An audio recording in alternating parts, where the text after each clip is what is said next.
Shalom jemaat Tuhan yang Tuhan kasihi, puji Tuhan.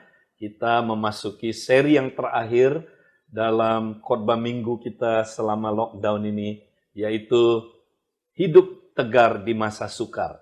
Nah, karena itu saudara, hari ini kita mau sama-sama saudaraku melanjutkan pengajaran kita tentang bagaimana kita menunjukkan belas kasihan kepada orang-orang yang sesat, bahkan orang yang terhilang. Nah, saudaraku, di dalam 1 Yudas pasal 1 ayat ke-22 sampai 23 dikatakan demikian, tunjukkanlah belas kasihan kepada mereka yang ragu-ragu, selamatkanlah mereka dengan jalan merampas mereka dari api, tetapi tunjukkanlah belas kasihan yang disertai ketakutan kepada orang-orang lain juga, dan bencilah pakaian mereka yang dicemarkan oleh keinginan-keinginan dosa. Nah, saudara, konteks ayat ini adalah kalau kita lihat bahwa pada akhir zaman akan muncul orang-orang yang menyesatkan saudara. Dan orang-orang ini mempunyai ciri-ciri, kalau saudara baca dalam ayat 16 sampai dengan ayat yang ke-19, saudara dapat melihat mereka hidup menuruti hawa nafsunya. Ya, perkataan-perkataannya adalah perkataan yang bukan-bukan, yang menjilat, bahkan mencari keuntungan. Dan ciri mereka adalah pengejek-pengejek dan pemecah belah yang hidup tanpa Roh Kudus. Itu sebabnya saudara, kita harus benar-benar menghindari pengajaran-pengajaran sesat ini. Nah, bagaimanakah sikap kita saudara untuk menolong orang-orang yang sempat terjerumus ke dalam ajaran sesat ini? Saudara, Tuhan berkata kita harus punya belas kasihan. Bayangkan saudara, terhadap orang sesat saja Tuhan berkata kita harus punya belas kasihan. Apalagi terhadap saudara seiman kita. Nah saudara, mari kita lihat bagaimana sikap kita dalam melihat pengajaran sesat dan orang yang tersesat. Di dalam Efesus, saudaraku, kalau kita perhatikan Efesus 4, ya, setelah gereja dibangun menjadi dewasa. Dan di situ saudara dikatakan mereka tidak terombang-ambing lagi oleh angin-angin pengajaran, ya, pengajaran manusia, ya. Tetapi sebaliknya katanya mereka teguh berpegang kepada kebenaran di dalam kasih. Nah, ini prinsip yang sangat luar biasa harus kita pegang, saudara. Yaitu berpegang teguh kepada kebenaran tetapi di dalam kasih. Ada dua ekstrim. Yang pertama adalah orang yang saudara ya berpegang kepada kasih tetapi tidak dalam kebenaran. Ini adalah orang yang kompromis. Orang yang saudara hanya berbelas kasihan kepada orang yang sesat, tapi saudaraku dia tidak menentang pengajarannya yang sesat. Ya, ini adalah orang yang kompromi. Yang kedua ekstrimnya adalah saudaraku orang yang ya berpegang kepada kebenaran, tetapi tidak dalam kasih. Ya, bagi saya ini adalah orang yang brutal. Kedua-duanya, saudaraku, sikap ini merugikan tubuh Kristus. Karena itu, saudara, kita harus belajar kalau ada anggota jemaat yang sempat mengikuti ajaran sesat, bagaimana sikap kita, bagaimana caranya kita menolong saudara-saudara ini. Nah, mari kita lihat, saudaraku, kepada siapakah kita harus menunjukkan belas kasihan kita. Ya, kita akan lihat, saudaraku, ada 4 jenis orang yang kita kepadanya harus menaruh belas kasihan. Yang pertama, orang-orang yang ragu-ragu. Nah, Yudas 1 ayat yang ke-22, ini adalah orang yang mulai terpengaruh oleh ajaran sesat itu. Sebab itu dia ragu-ragu terhadap iman yang dia sudah peroleh, saudara. Nah, terhadap orang yang demikian, saudara, Tuhan mau kita kompak-kompak, hafruta, menjalankan fungsi, melayani orang-orang ini, saudara. Ketika kita layani orang-orang ini, percayalah, saudara, kalau mereka adalah domba-domba Allah, mereka adalah orang-orang pilihan, orang-orang yang sudah lahir baru, saya percaya saudara, mereka pasti kembali kepada jalan yang benar. Dan tugas untuk melayani mereka, Tuhan percayakan kepada hafruta atau kompak-kompak. Nah, jenis yang kedua, saudaraku, adalah orang-orang yang mulai tersesat. Ya, dia sudah mulai masuk ke dalam ajaran sesat ini. Ayat 23a, ya, dikatakan kepada orang-orang lain juga. Jadi ini jenis lain, saudara. Ya, dan mereka, orang-orang yang demikian adalah biasanya orang-orang yang sudah mulai tertarik kepada pengajaran sesat, tapi Tuhan bilang, hendaklah kita merampas mereka seperti ya merampas mereka dari api. Saudara, saya percaya kalau orang pilihan, dia adalah domba Allah, ya, dia saudaraku pasti akan dapat bebas dari ajaran yang sesat itu, saudara. Tapi tugas hafruta, tugas kompak adalah merampas mereka, ya, daripada api. Nah, api di sini berbicara tentang penghakiman atau penghukuman yang akan datang karena menerima ajaran-ajaran sesat itu, saudara. Nah, ini sama seperti di Sakaria 3 ayat 1 sampai 7. Saudara masih ingat Imam Yosua waktu itu saudara dituduh oleh iblis karena pakaiannya mulai tercemar, saudara. Kemudian Tuhan suruh ya Yosua mengganti pakaiannya, saudara. Ya, pakaian itu berbicara tentang apa, saudara? Perbuatan-perbuatan baik dari orang-orang kudus. Ya, waktu itu sudah mulai tercemar. Dia sudah mulai terpengaruh oleh hawa nafsunya. Nah, karena itu saudara, Tuhan bilang ya, Yosua itu seperti puntung yang direbut dari api. Nah, ini konsep yang saudaraku kita mesti perhatikan. Nah, saudara, orang-orang yang mulai terpengaruh oleh ajaran sesat ini, kita mesti rampas mereka daripada penghukuman yang akan datang kalau mereka, saudaraku, tidak berpaling atau bertobat daripadanya. Nah, saudara, kemudian jenis yang ketiga, ini orang yang paling parah di antara ketiga jenis ini. Orang-orang yang sudah disesatkan, bahkan sudah mulai mengajarkan ajaran-ajaran sesat tersebut. Ini di dalam Yudas 23b. Nah, saudara, di sini kita lihat ciri mereka adalah, saudara, mereka itu sudah tercemar pakaiannya. Nah, kalau mereka sudah tercemar, saudara, ya, mereka tidak bisa mengikuti pesta ya kawin anak domba itu. Kalau kita baca, saudaraku, di dalam Wahyu 19 ayat 7 sampai 8. Marilah kita bersukacita dan bersorak-sorai dan memuliakan Dia, karena hari perkawinan anak domba telah tiba dan pengantinnya telah siap sedia. Dan kepadanya dikaruniakan supaya mereka memakai kain lenan halus yang berkilau-kilauan dan yang putih bersih. Lenan halus itu adalah perbuatan-perbuatan yang benar dari orang-orang kudus. Nah, saudara, kita lihat satu saat nanti, ya, di kedatangan Tuhan Yesus yang kedua kali, kalau kita tidak menggunakan pakaian pesta, yaitu lenan halus, yang berbicara tentang buah-buah daripada orang-orang kudus, daripada orang-orang yang beriman. Kalau kita tidak punya buah, saudara, berarti kita bukan orang Kristen sejati. Kita adalah pohon jahat, tidak mungkin berbuah baik. Ya, kita mungkin, saudaraku, ya, seperti serigala berbulu domba. Ya. Nah, saudaraku, orang yang demikian Kristen palsu tidak akan bisa mengikuti pesta anak domba itu. Masih ingat Yesus kasih perumpamaan, nanti waktu pesta kawin itu, maka raja itu mengecek apakah pakaiannya pakaian pesta. Kalau tidak, dia akan diusir keluar dari pesta itu. Nah, saudara, jadi kalau kita menerima ajaran sesat, dan kalau kita ya tersesat dan bahkan mengajarkannya lagi, berarti, saudaraku, kita adalah nabi palsu itu. Berarti kita adalah Kristen palsu.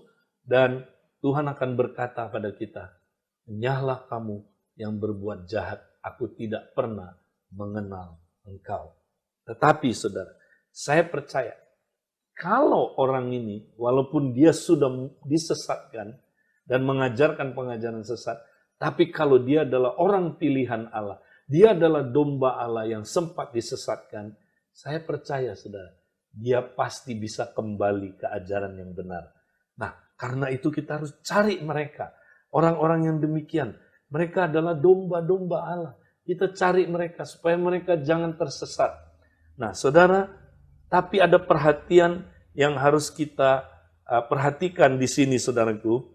Ya, dia bilang begini, Tuhan berkata bahwa kita harus melayani mereka disertai dengan ketakutan.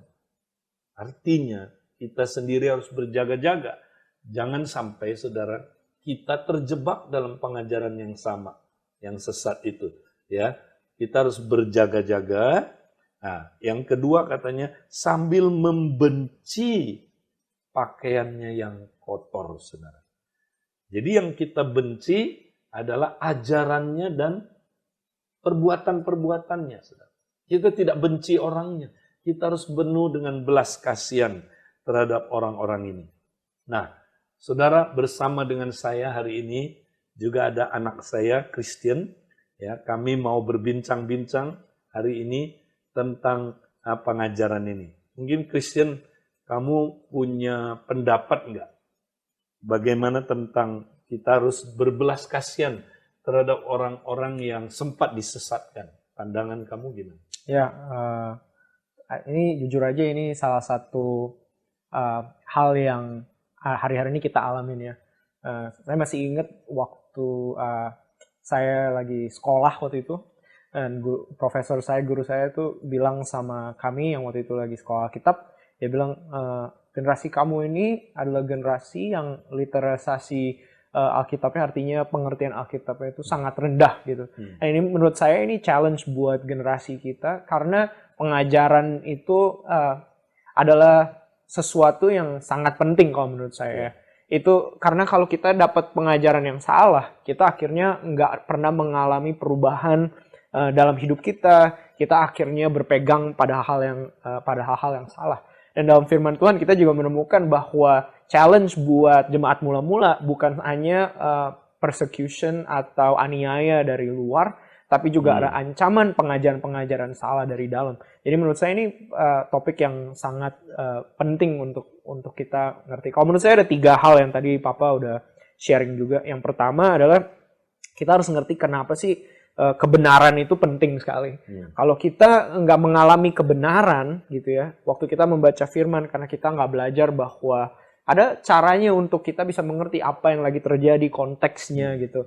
Mungkin banyakkan teman-teman atau saudara-saudari pernah ngalamin pengajaran yang salah. Saya pun pernah mengalami pengajaran yang salah, bahkan mengajarkan hal yang salah gitu kan ya. Karena apa? Mungkin kita nggak mengerti gitu. Nah, kalau menurut saya, kalau kita ada dalam kategori itu, mestinya kita punya hati yang lembut untuk belajar dan bahkan mendengar pandangan dalam tubuh Kristus yang berbeda-beda gitu. Karena mungkin kita ada sesuatu yang kita belum sepenuhnya mengerti. Jadi menurut saya ada ruangan untuk pembelajaran gitu dalam hal kebenaran. Tapi kalau misalnya ada orang yang benar-benar membawa ajaran yang salah, firman Tuhan cukup jelas gitu. Kalau kita itu harus benar-benar serius dalam melindungi kebenaran-kebenaran yang sangat foundational ini dalam kehidupan Kristen ini.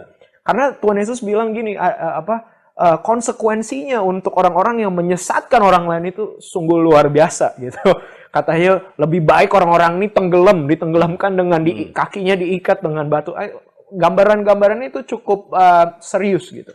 Jadi kalau menurut saya ajarannya atau pembelajarannya adalah kita harus memegang kebenaran dengan sungguh-sungguh.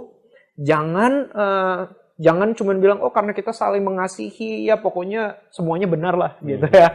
Jadi itu kompromi gitu. Tapi yang kedua juga ada hal masalah kesatuan tubuh Kristus yang sangat penting kalau menurut aku. Karena semakin aku bertumbuh nih gitu ya dalam perjalanan rohani aku mulai mengerti kalau ada hal dalam firman Tuhan yang benar-benar foundational, mendasar, dan kita nggak boleh kompromi dalam hal-hal itu karena akan menjadi Tuhan Yesus yang gambarannya mungkin berbeda gitu. Dan kita harus benar-benar strict dan bilang, nah ini fondasi kekristenan yang sangat mendasar. Tapi ada juga hal-hal yang saya menemukan dalam tubuh Kristus kalau banyak orang mempunyai pandangan berbeda-beda.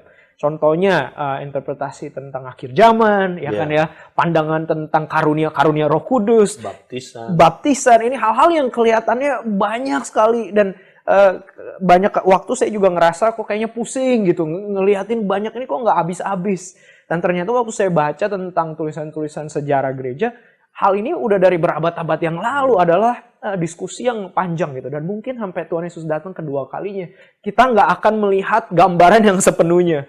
Jadi ada hal-hal yang menurut saya kita perlu melihat bahwa ini waktu kita ketemu Tuhan Yesus kedua kalinya, baru kita akan melihat keseluruhannya. Gitu. Jadi dengan tubuh Kristus, kita nggak boleh biarin hal-hal yang masih kita menunggu untuk melihat kebenaran ini nantinya bagaimana, dibukakan sepenuhnya.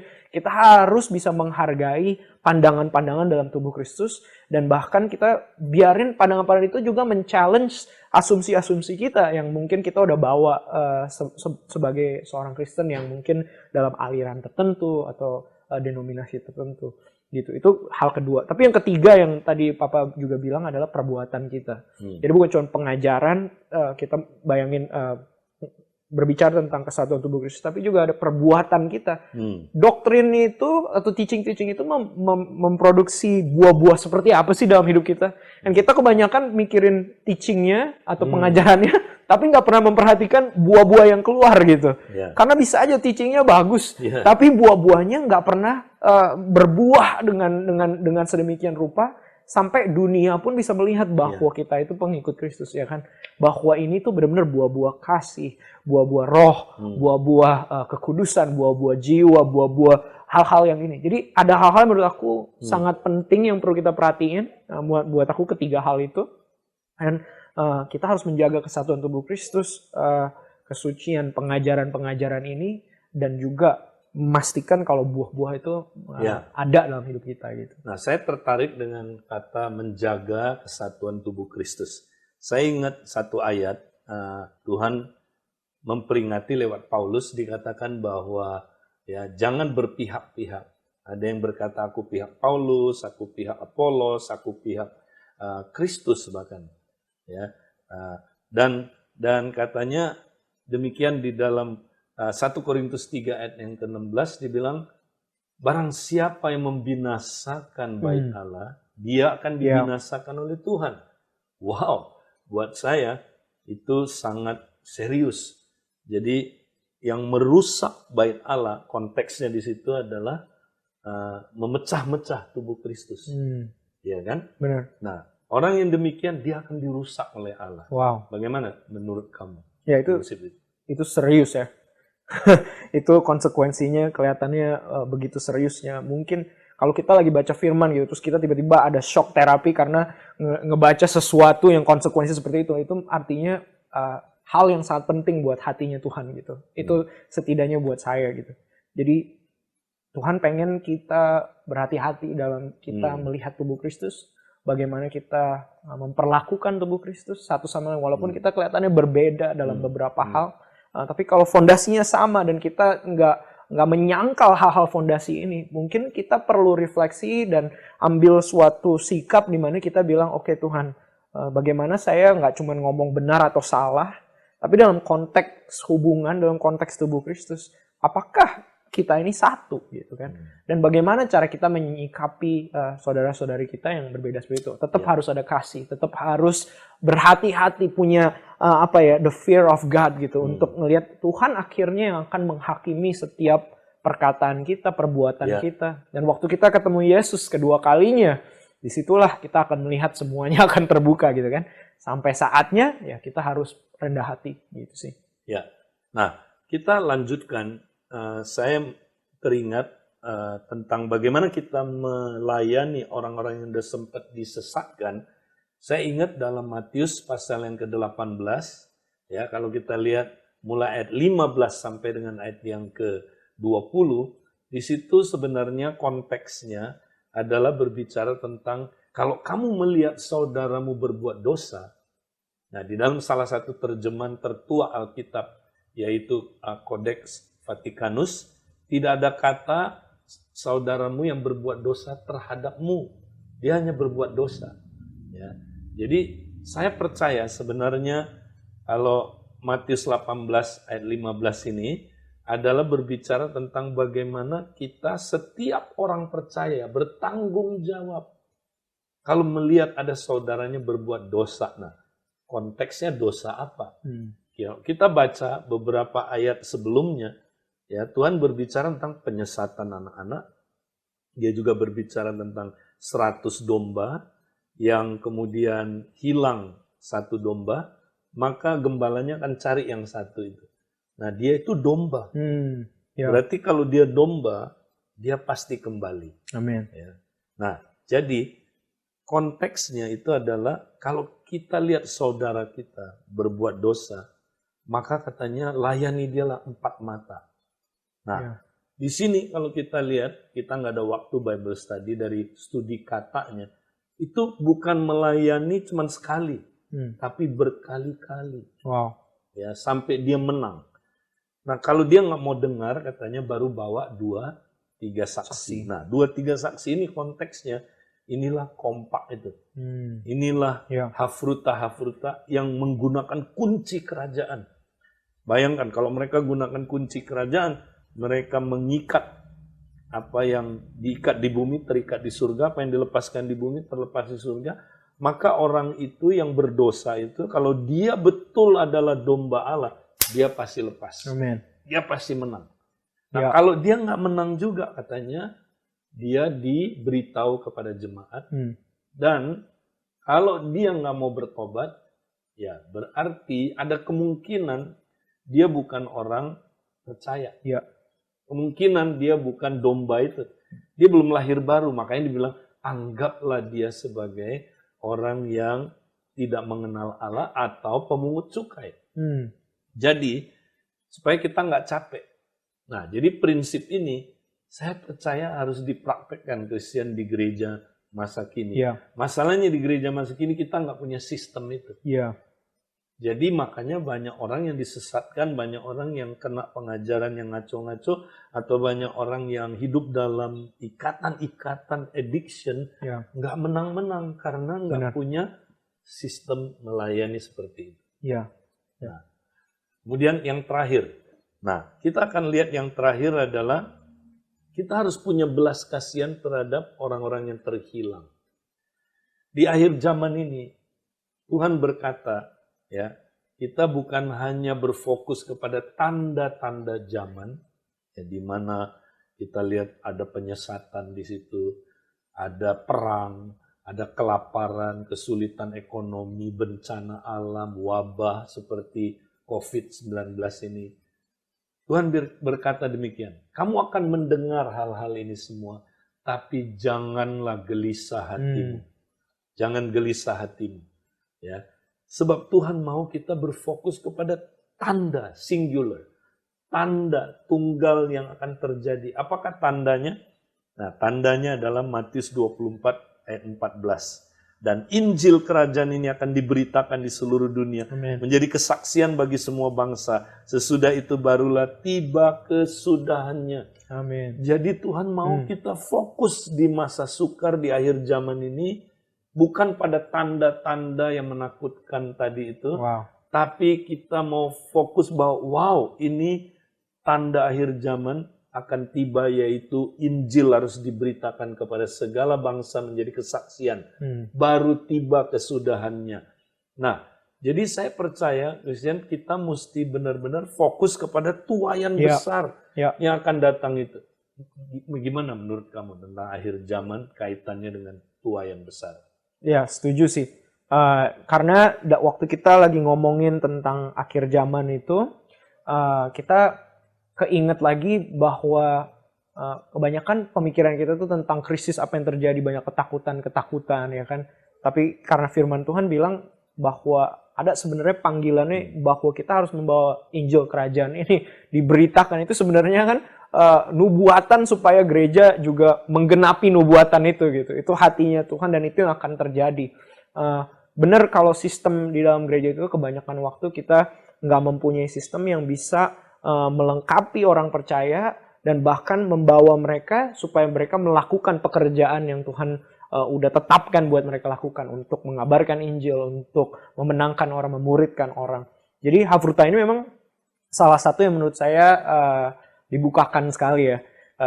Sejak saya juga ikut bagian dalam nerjemahin bukunya ke dalam bahasa Inggris, baca dari awal sampai akhir, ini menurut saya adalah satu karya dari Papa yang merangkum semua apa yang Papa selama ini bicarakan tentang hidup dalam komunitas, pemuritan. Disinilah kita melihat gitu bahwa Tuhan Yesus itu memuridkan orang dan menjadikan mereka unit-unit ini persahabatan yang luar biasa, karena lewat persahabatan ini kita men-challenge satu sama lain tentang pengajaran-pengajaran yang kita pegang contohnya. Jadi kalau misalnya kita jatuh dalam pengajaran yang salah dalam Hafruta ini, kita dapat kita selalu mendengar dan saling mengajar. Nggak ada satu orang yang berkata saya ini punya pengajaran yang benar, kalian semua ikut gitu ya. Dan di situ itu sehat kalau menurut saya, dan akhirnya kita bisa memuridkan dan berpegang kepada pengajaran yang benar gitu. Dan kedua juga kita bisa dapat fokus untuk memenangkan orang-orang lain. Gimana caranya melayani sama-sama? Karena salah satu challenge dalam pelayanan atau melayani Tuhan Yesus adalah burnout, ya kan?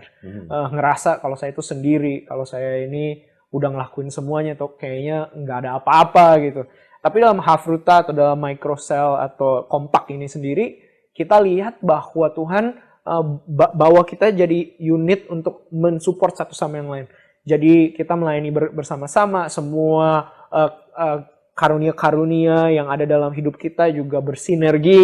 Kita melihat gimana kuasa kerajaan Allah itu datang dalam konteks keluarga kita. Kita saling menjadi keluarga di dalam konteks kompak juga, untuk mengasihi keluarga-keluarga kita yang lain, mengasihi orang-orang yang kita bekerja bersama-sama dengan mereka. Ini menurut saya unit-unit kecil ini sangat efektif untuk bisa mewarnai perumahan kita, mewarnai kota di mana kita tinggal, karena cukup mudah ya dilakukan gitu. Ya, wow, jadi pusat solusi ya. Ya, amin. Rumah Tuhan yang jadi pusat solusi. Ya. Nah, saya pernah di-challenge oleh Tuhan begini, Christian. Tuhan bilang gini, kalau aku kirim ke Abalef Industri lah misalnya, atau salah satu Abalef dimanapun, 2.000 jiwa gitu, satu hari, kamu yakin nggak sih kita bisa handle kalau kita nggak punya sistem menampung tuayan ini?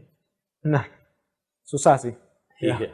2.000 jiwa gitu ya, ketambahan. Jangankan 2.000, saya 20 aja kita udah. Misalnya Pentakosta terjadi gitu kan ya, terus ditambahkan langsung gitu ya. Memang kita excited sih dengerin, wah jemaat tambah berapa ribu gitu kan. Tapi apakah benar? Apakah kita memuridkan orang-orang itu? Apakah mereka benar-benar mendapatkan keluarga? Mereka dapat asimilasi ke dalam kehidupan berjemaat? Karena itu hal-hal yang menurut kita nggak pikirin sih biasanya.